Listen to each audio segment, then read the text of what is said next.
Synology has been the main choice for pre-built NAS devices for years, but is it still the best option today? In this video, we'll take a look at where Synology stands in late 2025.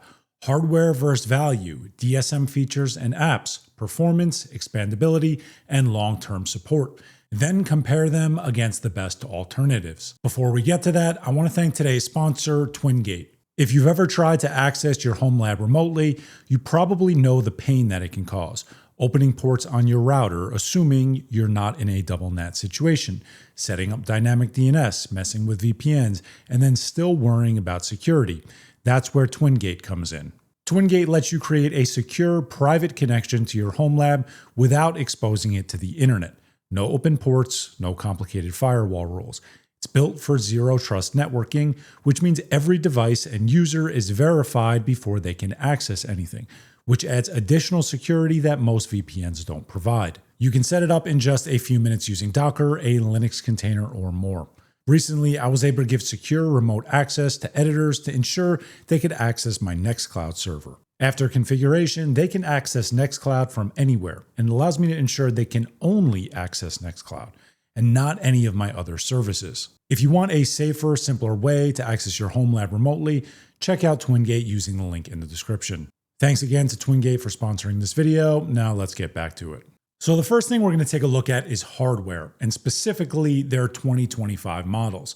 Now the new Synology 2025 models are really very similar to their older counterparts, with the main difference being devices like the DS925 Plus and the DS1525 Plus, where there are clear processor differences. So you're going to see increased performance from day-to-day usage, but not necessarily increased performance from a NAS perspective. So what I mean by that is, for example, the DS925 Plus comes with two 2.5 gigabit NICs, but it used to come with two 1 gigabit NICs and a 10 gigabit expansion card that no longer exists. The DS1525 Plus, on the other hand, is basically the exact same device as what it used to be. It has the expansion card and it has a better processor, so that is a clear upgrade compared to its prior model. Now we can talk about specs all day, but realistically, it's really not that important. The thing to understand is that from a networking perspective, their newer models come with 2.5 gigabit NICs where they used to come with 1 gigabit NICs.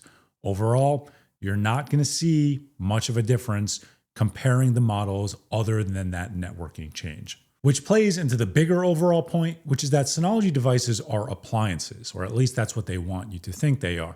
Meaning that you can compare them to something like a microwave. You don't change your microwave, you don't really look at the specs. If it works, and that's what they're going for. So with that appliance categorization in mind, the bigger point would be support. And Synology is very good at supporting older devices. I have a DS1019 Plus that I just retired a few weeks ago entirely, and it was still getting upgrades. Though this was the last upgrade that it was going to receive, it was still getting upgrades and it was still being maintained, and that device still worked. That support is important for NAS devices because you want to ensure that 5+ years from today, that NAS device is being supported if it can. By supported, I mean getting security upgrades and updates for the operating system, and Synology notoriously is very good with managing their hardware for longer periods of time.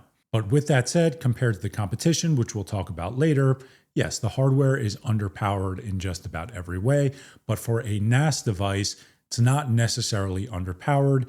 It's powered properly for what it's trying to do.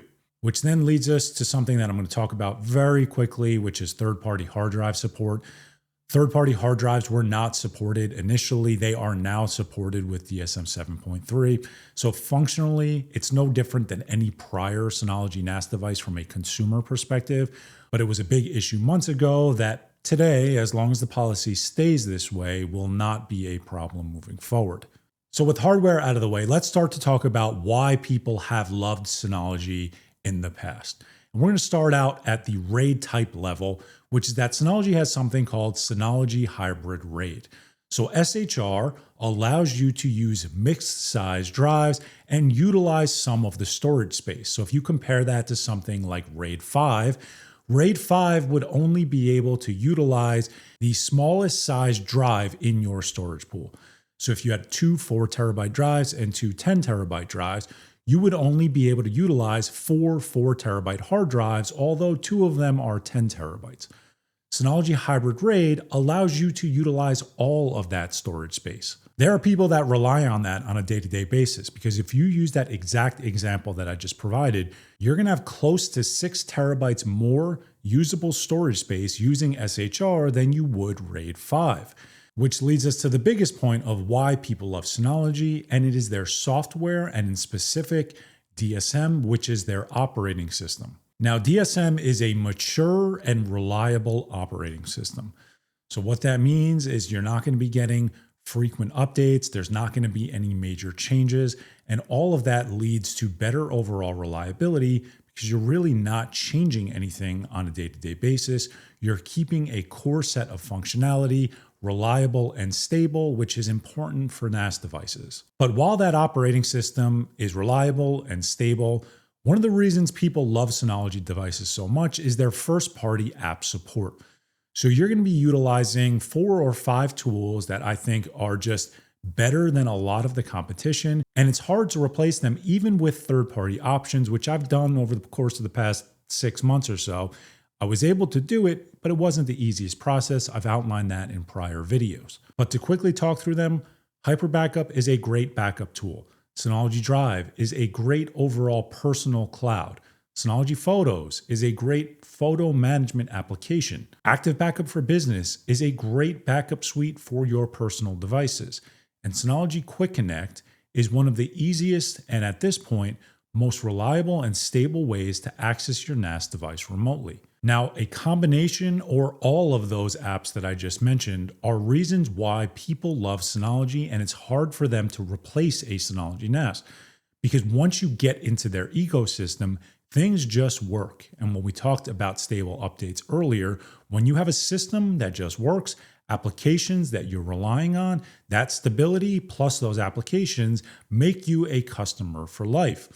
But we're going to talk about some of the competition in a minute here, because that competition is getting people to reconsider Synology, and we'll talk about why they're reconsidering Synology in a minute as well. So from a competition perspective, the biggest name right now that is a head-to-head competitor is Ugreen. Ugreen has a great mobile application that, in my opinion, is the best NAS mobile application on the market. The operating system has improved a lot. I notoriously did not really like UGOS when it was first released. Over time, there have been a lot of updates that have been released that has made it a stable operating system. Is it as stable as Synology DSM? Absolutely not. Quite honestly, I don't think there is an operating system for pre-built NAS devices that is as stable as Synology DSM. But that is because Synology has decades in this at this point, and these are all generally newer options. Next is Ugreen's hardware is simply superior to what Synology offers. It is a better overall package for your money, and it supports third-party OSs. So if you hate UGOS, you can install TrueNAS or Unraid on it, and you can run a third-party NAS operating system on a Ugreen NAS, and it will function fine. I just did a video on what I did with my offsite NAS and how I installed TrueNAS on a DXP 8800 Plus. I have all of my data sets encrypted. I am running ZFS replication. It's a really, really great process. You couldn't do that with something like Synology. You're locked into their ecosystem, which again isn't necessarily a problem, but it's something to consider. Next would be the UNAS series. And the UNAS devices are, in my opinion, the easiest NAS devices to manage. The UNAS lineup started with the UNAS Pro. It grew into the UNAS Pro 8. They now have desktop models.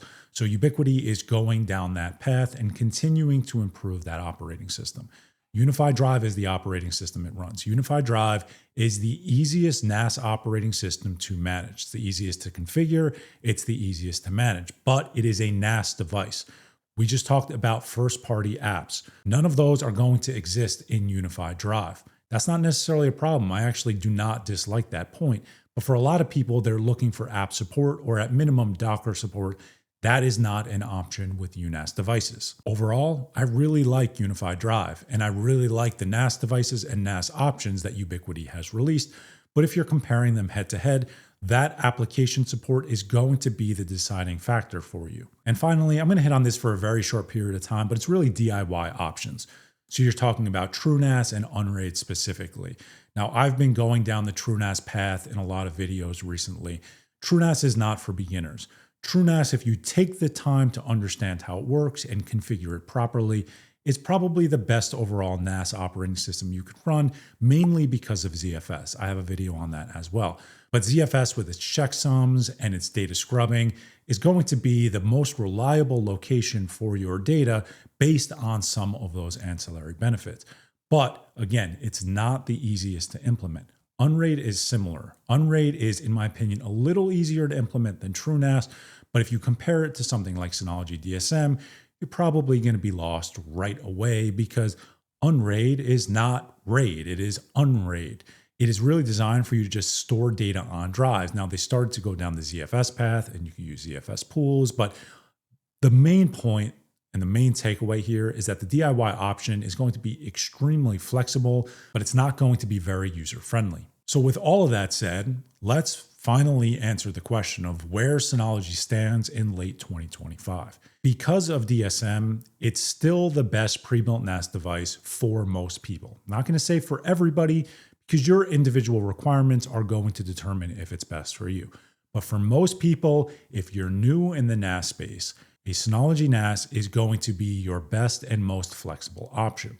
Now, if you're somebody that wants pure ease of use, I can no longer say Synology is the most user-friendly NAS operating system. It used to be, but Unified Drive is now the most user-friendly NAS operating system. If you want the most flexible pre-built NAS, you're better off going with a Ugreen NAS because you can run UGOS or a third-party operating system. But if you just want the best pre-built NAS that you can buy, add drives to, configure, and have flexibility moving forward, it really, as of right now, is still Synology. But with that said, I'm not positive that that will be the case forever. The one thing Synology has right now is reliability and stability from years and years of updates. The other NAS operating systems that come on pre-built NAS devices, if you use them, you'll see that they have frequent updates. They have frequent updates because they are patching a lot of the bugs that Synology patched years ago. And not necessarily bugs, but they're improving the experience that Synology has done over 10 plus years. If you extrapolate that out over years coming, and you have mature operating system versus mature operating system versus mature operating system, and you keep going and comparing these options, Synology is not necessarily going to be the best option years from today. And it's not even the best option for everyone today. But again, from a pure NAS operating system plus NAS device perspective off the shelf, it is the best device that you can buy. And overall, you're going to be very happy with the experience because fundamentally, it's no different than it was last year before Synology made some of their third-party hard drive changes and people started to explore other options, we'll say. But I know that not everybody is going to agree with that. So I'd love to hear what you think in the comments. But other than that, if you made it this far, thank you very much for watching. I'll see you guys next time.